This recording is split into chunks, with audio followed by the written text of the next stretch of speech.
May tayo ng bulaklak ng kalabasa. Igisa natin sa sardinas mga guys. Maaga pa ngayon, alas 5. Nagluluto na ako ng maaga kasi nilakad ako. May pupuntahan ako. Kaya mga guys, magluto tayo ng gulay.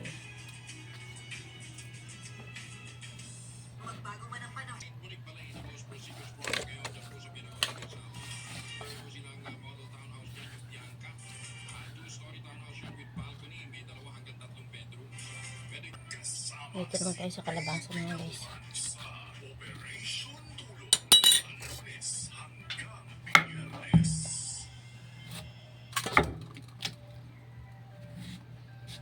Guys, pag nagano kayo ng kalabasa, huwag nyo na tanggalan ng balat.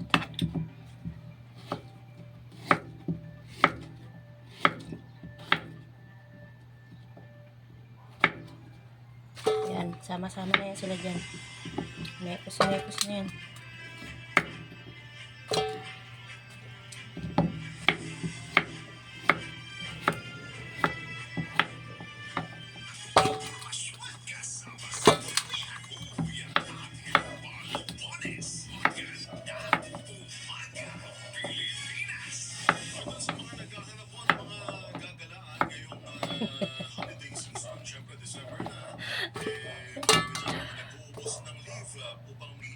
Ito naman tayo sa patola. Patola, alam nyo ba sa Ilocano ng patola ka ba?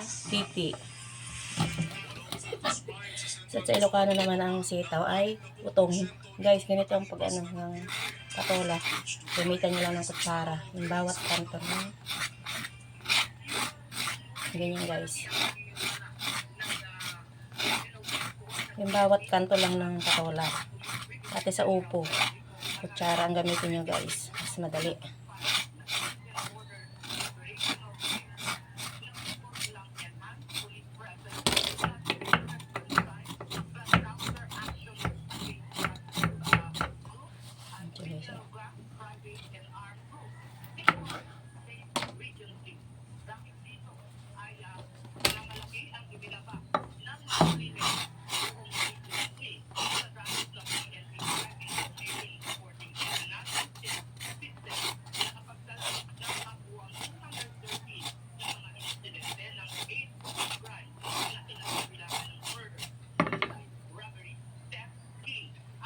Tanggalin muna natin yung kalat mga guys bago tayo maghiwa ng patola.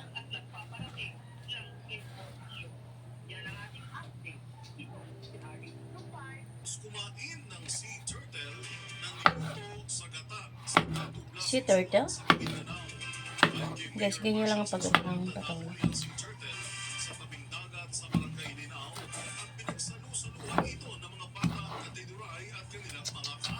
Oh my God.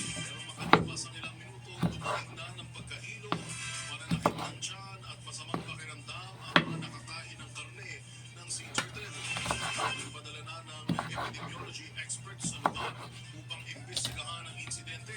Sabi ni Mayor Sinsuar, ito ang matagal na anyang may polisiyang LGU na bawal ang panghuhuli ng sea turtle bilang pagkain bilang pagsuporta sa Sea Turtle Conservation Program. Kaya sana Agasan natin mga natin yung sama-samang gulay.